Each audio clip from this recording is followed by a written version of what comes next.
Hello and welcome. I'm Laura Briggs with the Vegan Fitness Runner podcast, where I'll be talking all things running, health and fitness, and what it means to be an active vegan.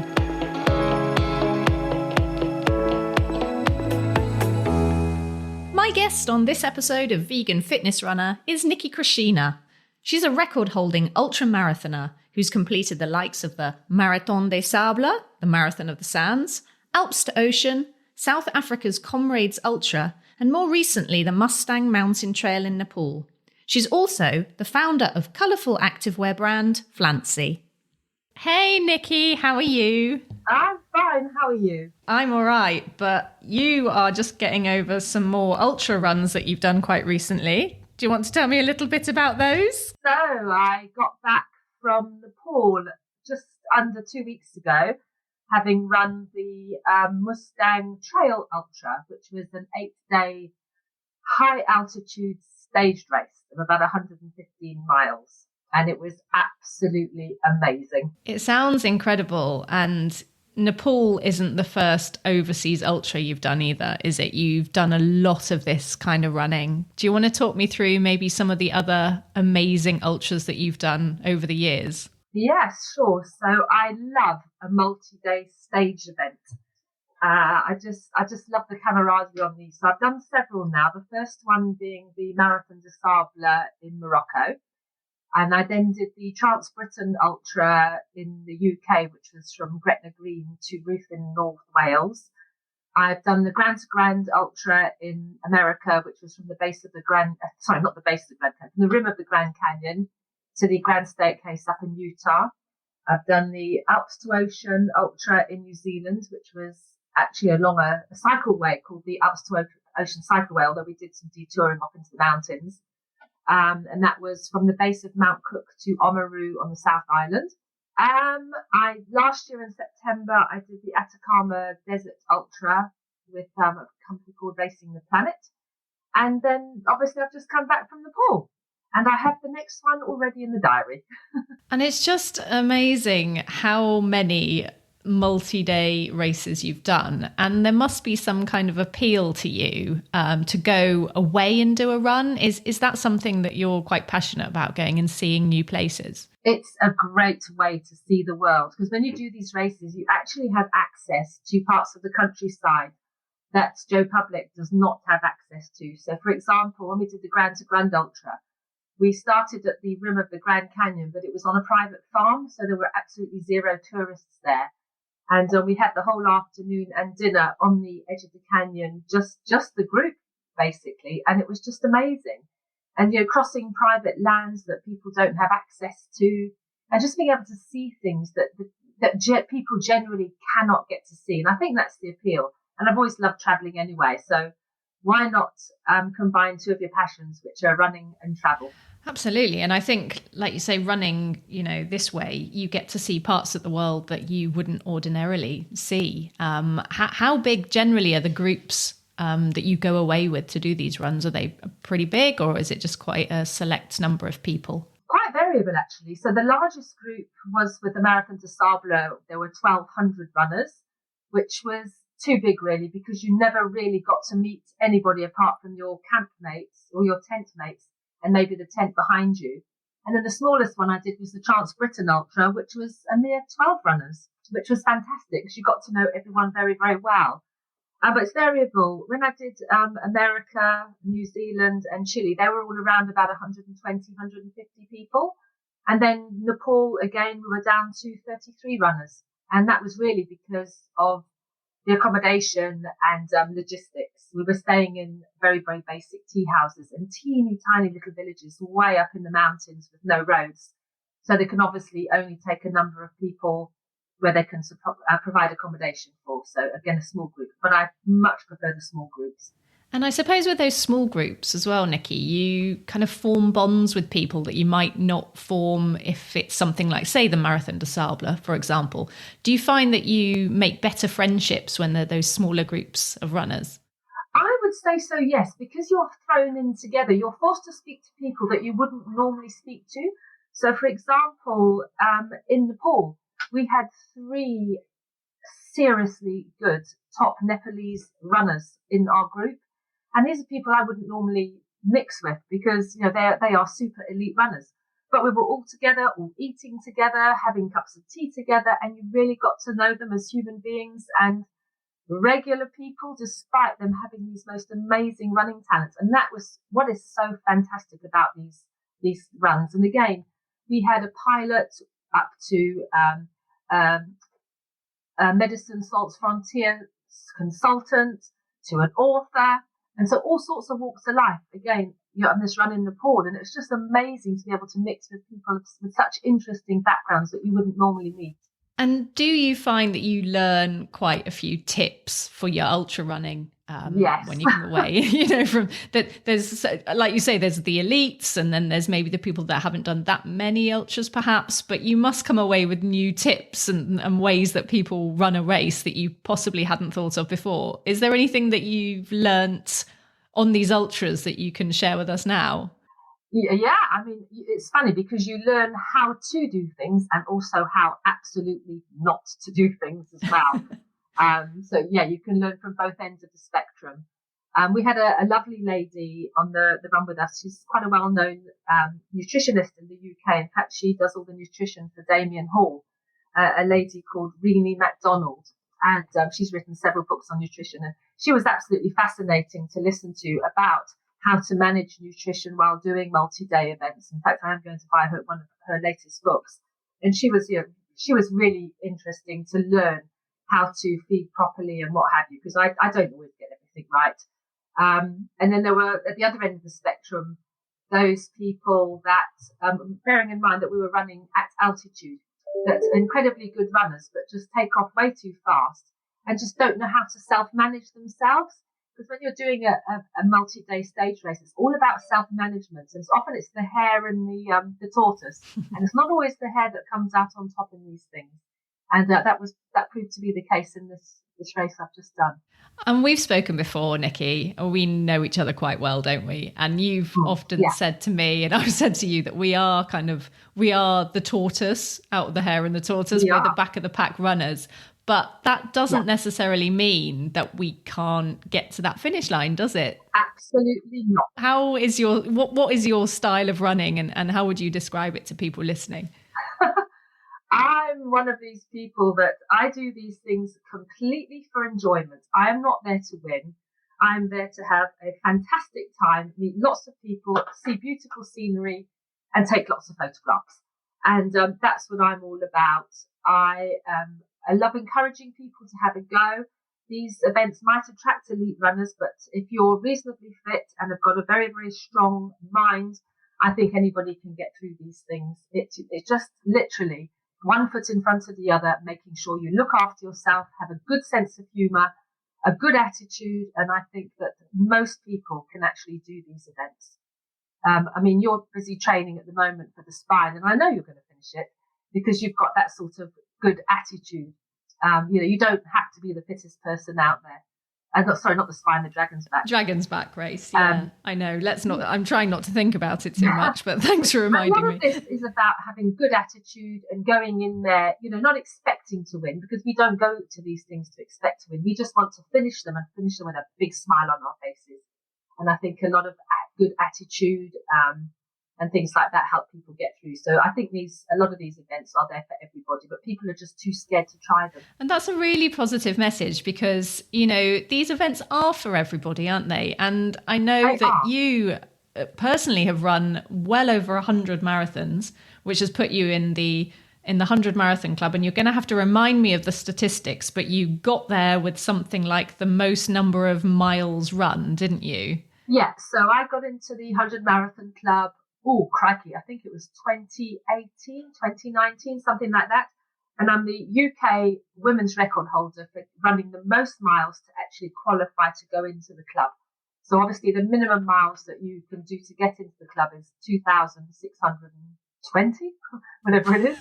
And I think I did about 3,800. And it's purely because I do so many ultra marathons. And because you love them. I do. Not because you necessarily have to win them, but because you go and you just enjoy it, which is a message that I'm really keen on spreading. That people, it doesn't really matter about your base fitness level to start with, but you can get there. You can achieve it with a good mindset, can't you? Absolutely. The thing is with an ultra, I find, especially I tend to do mainly cross country running, as you know.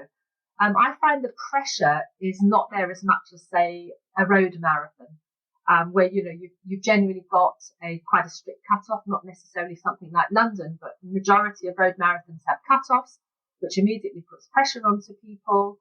And if you look at race photographs, most people on road marathons, I think they look as miserable as sin. They look like they're having the worst time of their lives. If you look at people doing cross-country ultra marathons, everyone's smiling and jumping and having the best day out ever. And that's just what I love so much. So I find a 50-mile ultra in the countryside on a beautiful sunny day is so much more achievable and enjoyable to me than going out and having to run around Manchester or whatever in 4.5 hours, where it's just pressure. That's just how I see it. I mean, I might not be right, but that's just what I think. Well, I'll pick you up on that, because my first road marathon, and probably last road marathon actually, would have been in 2009 when I did London Marathon. And just like you said, I remember finishing London Marathon and thinking, oh, like, is that it? That was a bit of an anticlimax. I think I grimaced throughout the whole thing. I know, so many thousands of people absolutely love the London Marathon, and it's a brilliant race. But you actually introduced me to trail running, really, and ultra running. And I remember we did my first ultra marathon together, which was the Salisbury 5-4-3-2-1. I don't know if you remember it. I certainly do. I was laughed and smiled the whole way round. We laughed and smiled the whole way. There was jumping. There was a lot of eating. I remember. I mean, gosh, it took me a long time. And you dragged me round it. But I had the best day out. And for me, that was such a world away from that road marathon that I'd endured all those years ago. And that kind of flipped a switch in my brain. So it's something, obviously, that you're very passionate about. Is that something that you'd say to people who perhaps haven't tried trail running or ultra running, that actually it's easier than you think? I do, and I'm a strong advocate for that, because so many people, I think they just hear the word ultra marathon and they immediately think, oh my God, I can't possibly do that, because maybe I've done 1 or 2 marathons before, and the thought of doing another step beyond 26.2 miles fills them with horror.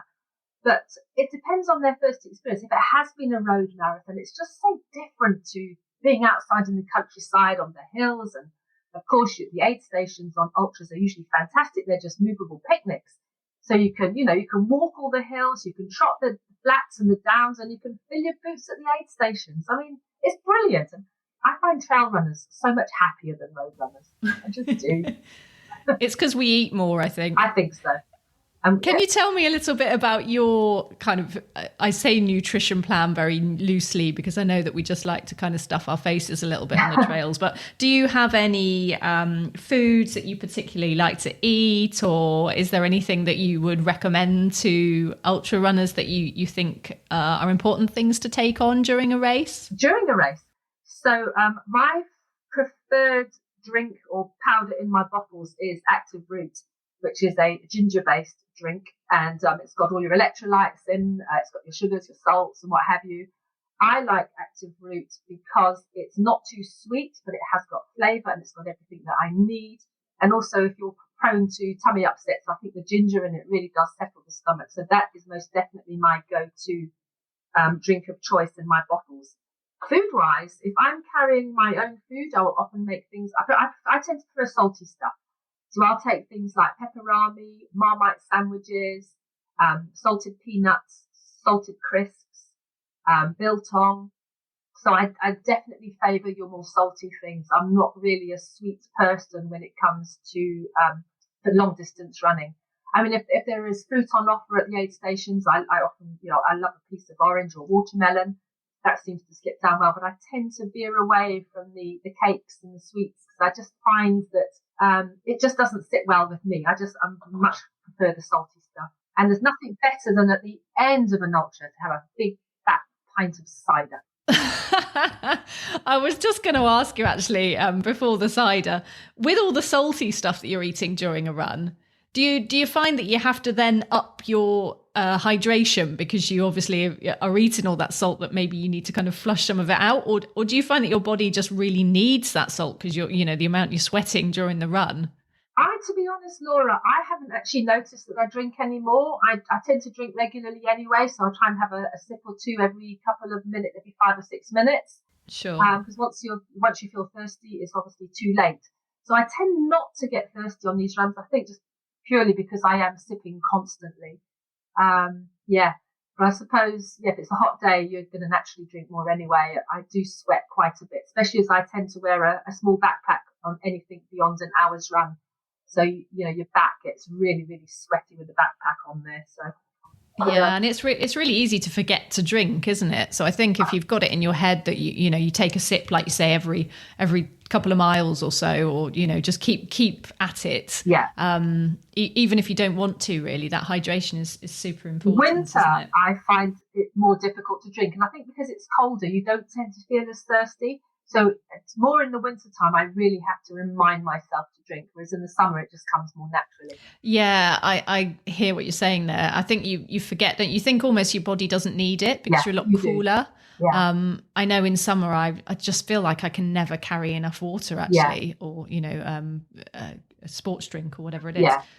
But you just need to keep getting it down you. You do. So we know obviously how much you love your ultras, but there's another kind of running side to you, I suppose, that we need to talk about, which is that you quite recently set up your own company called Flanci, didn't you? Which makes running sports gear, for want of a better word. And your reasoning behind it is because you really don't like running in black. So tell us a bit about Flanci and how that all came about.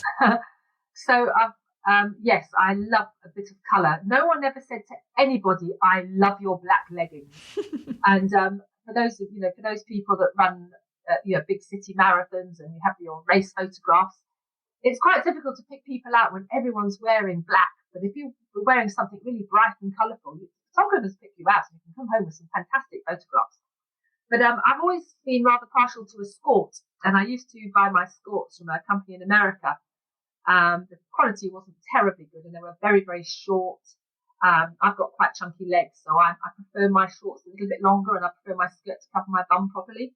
And there are some very good skorts on the market in the UK, but again, I think they're mainly for skinny minis or those with very slim legs, which is not me.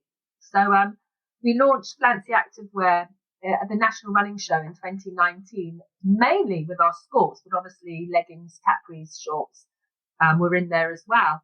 And our friend Jan Olive, who you're very good friends with as well, is our designer who does all our patterns for us, so they're completely bespoke to us. And we've gone from strength to strength, and the skort still remains our biggest seller by quite a long way. What I really love about Flanci is the fact that you saw a problem, for want of a better word, in your running career, as in you felt that there wasn't enough choice on the market, for your needs and your ultra running. Yeah. So rather than kind of keep scouring, the internet or looking in stores, you just thought, do you know what? I'm going to make this myself. And because you are an ultra runner, and because you know exactly how it works and how your body feels and what you need to be wearing, you've kind of come up with a solution to something that I think a lot of runners were having a problem with. Yeah. No, I agree with you. I mean, we've developed the products as well based on runners' needs. For example, when we first launched, we only had a zip back pocket for a key or a credit card because most people were running with backpacks. And we gradually developed to a thigh pocket and then to 2 thigh pockets. And we've adjusted the length of the shorts and the skirts according to what our customer wants. And we try and develop with what people want and obviously what I find comfortable as well. But I've done many an ultra in Flanci skorts now without any issues whatsoever. In fact, I wore only Flanci on the bottom half in Nepal recently, and when I did Karma Crossing last year, I wore exactly the same skort the whole race because obviously it was very difficult to carry clothing, and no chafing at all, very, very comfortable. Side pockets perfect for my phone, and tissues and whatever it is that you need while you're out there. And you stood out in the photos as well, which is also a bonus. Certainly did. Photographers always said they could see me coming a mile off, so I got some cracking photographs. Brilliant. So the thing that I guess is a bit of a puzzle maybe for some people is how do you run your own business, which is hugely successful, and how do you also get in time to do all your training for these epic events as well? How do they kind of run alongside each other, for excuse the pun? You're right, the business is very busy at the moment, so I think my training is actually suffering, which is why I'm always at the back third of the pack enjoying myself, because I'm just not quick enough and I don't have time to train properly to be in the middle of the pack, which is where I used to sit. But again, for me, it's more about the enjoyment than winning. So, as long as I do the bare minimum training that I feel I can get away with, without absolutely hating an event, I try and do that. So I'm supposed to be doing a 50 miler next week because I've got the stinking cold at the moment. I probably won't do it, but unless I have a miraculous turnaround. But if I do feel better by Wednesday, I will be going out and doing the 50 miles. It'll be slow and it won't be pretty. But it will be slow and I will enjoy it. And it's not a very hilly one, so I will go out there and enjoy it. And that's what it's all about with me is, even if you're having a tough time out there and you're not properly trained, just go a little bit slower and find somebody else to chat to, and you can drag each other around. And it's amazing when you're chatting to someone on the way around how quickly the miles disappear. Absolutely. Is there a kind of a look to your training program from week to week, or is it a little bit ad hoc? Do you just do training when you can fit it in, or do you follow some kind of program, Nicky? I don't tend to follow a set program, so it is a little bit ad hoc at the moment. I always do try and get one long run in the weekends if possible. I do a few weights at home.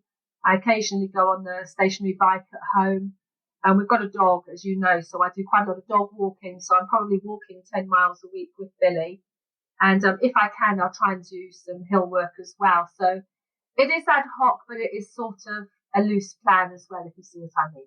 Yeah, and I think it's important to share with people that, we talk about these top runners and they have very strict training plans and they're almost, a lot of them doing it as a career as well.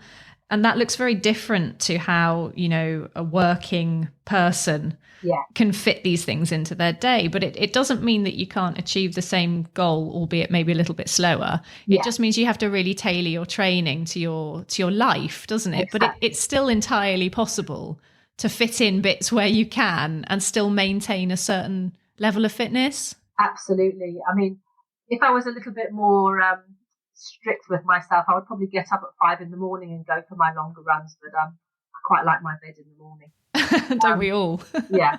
But there are certainly, even if you're a busy working mum or a working person, there are definitely ways that if you put your mind to it, you can make time to do anything that you like. Agreed. Absolutely.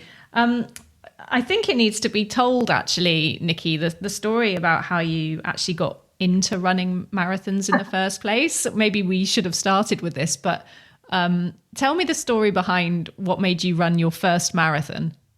So my dad and my stepmother were living in South Africa or Swaziland, and I was over there visiting them on holiday. This is, I was about 23. And my stepmom was running a marathon one weekend, and I just happened to pass a comment to my dad saying, "Oh, I bet I could run a marathon." And he said, "I bet you couldn't." So I got back to England from my holiday and thought, gosh, I better do something about this running a marathon then. So I picked up the Runner's World and entered the London Marathon, because back in those days, it was just a matter of filling out the paper entry form, and a week before the race, you got your number in the post, so you popped off to London and did it. So I did some training. From never ever having run a step in my life apart from forced sports days at school, I decided one day to go and do a run. So I bought myself some running shoes and off I tootled and thought, I'm going to go and run 2 or 3 miles. And I got to the end of the road and nearly died. So I realised this was going to be a little bit harder than I thought. But I started off running one lamppost, walking one, run one, walk one, and then gradually run 2, walk 1, until I could run a mile. And still to this day, the day I first ran a mile without stopping is one of the most memorable runs of my life. I'm so proud of that day, and I can still tell you exactly the route. But within 3 months, I entered a half marathon. I did it in 2 hours 21 and came flat last. And I didn't care. I was just completely elated to have done this half marathon. And then within a year, I did London in 4 hours 41.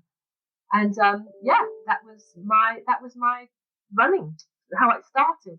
After the London Marathon, I did take my running shoes off and did not put them back on again for 2 years, but we eventually got them back on again. Is that because you didn't enjoy the marathon that you did the first time round, or did you just think, gosh, I've trained so hard for this now, I'm going to take a break? Why did you kind of have that break of 2 years? I actually really enjoyed the marathon. I teamed up with an Italian chap, and we ran the whole way together and dragged each other around. I really enjoyed the day, but I think when I'd finished it, I just couldn't be bothered to go out and run anymore.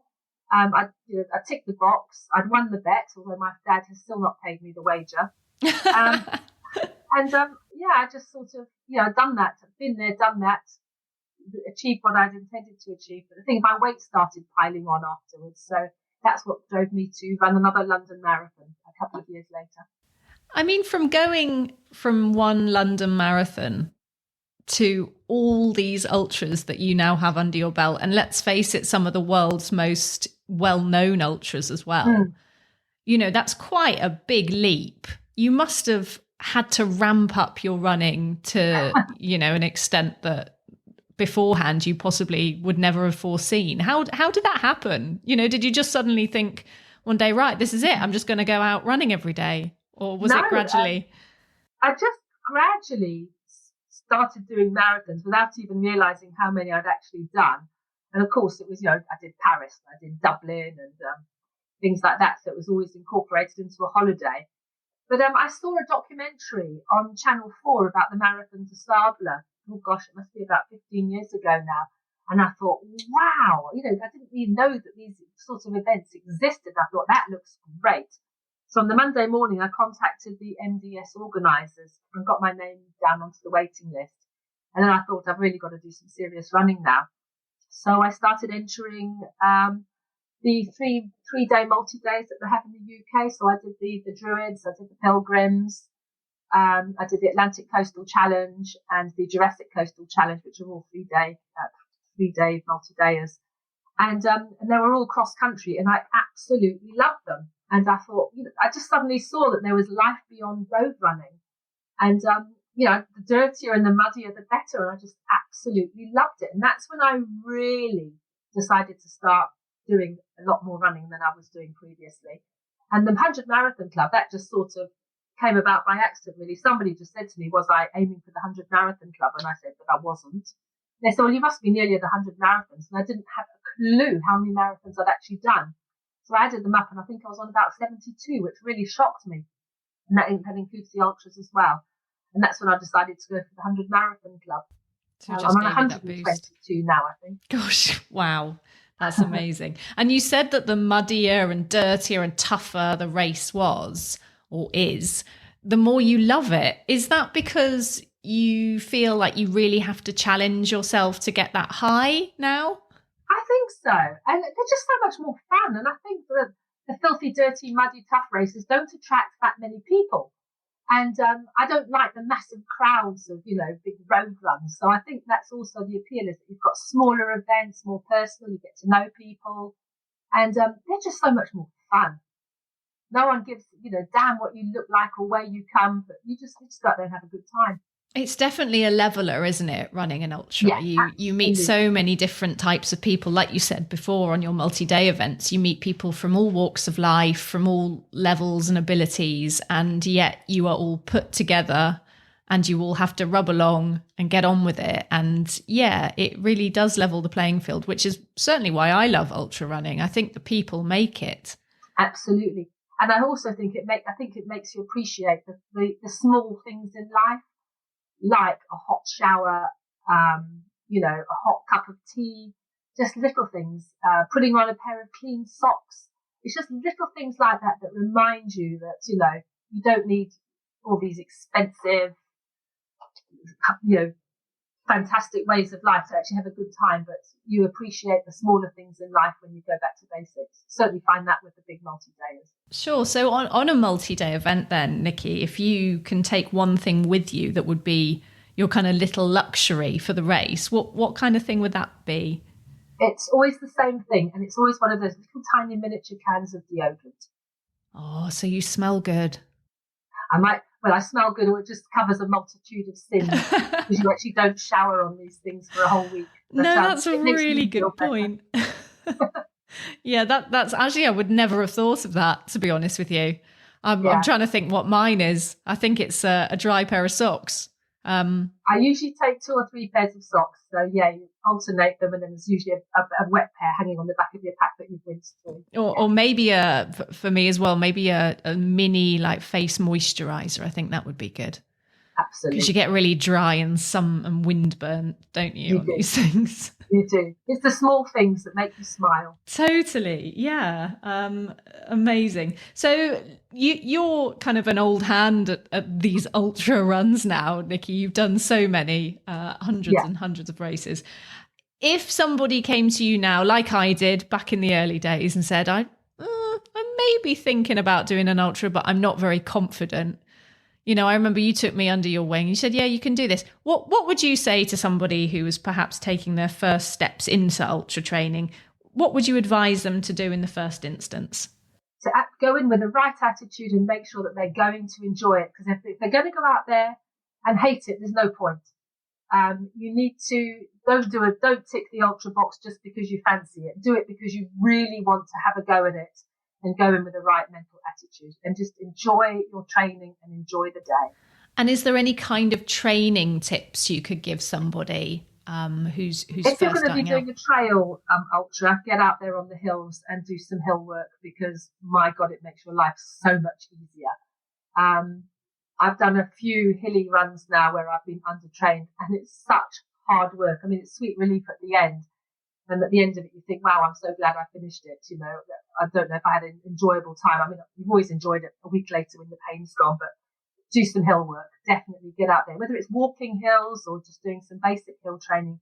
That's my biggest advice. Here. Well, you're talking to somebody training for a very hilly run at the Dragon's Back. So I'm basically there now. I'm doing that hill training, and it's amazing actually. From coming from the lowlands on the levels of Somerset, that we have very few hills around here, but the more hills you get under your belt, the easier the flats are, for sure. You suddenly think you feel like you're flying, don't you? Suddenly. So I totally echo that advice that hill training is a real boon to anyone who wants to run an ultra. Absolutely. You talked at the beginning, Nicky, you said you had something penciled in the diary for next year, I think it is. What's your next plan for your big ultra? Well, I've paid the deposit already. So next year in August, I'm going out to Romania to do the ultra race of Romania, which is, again, a 7-day stage race up in Transylvania. Ooh. So it's got quite a lot of elevation, that one. I think we've got 1,300 meters of elevation across these 7 days, which is extremely high. That's very hilly.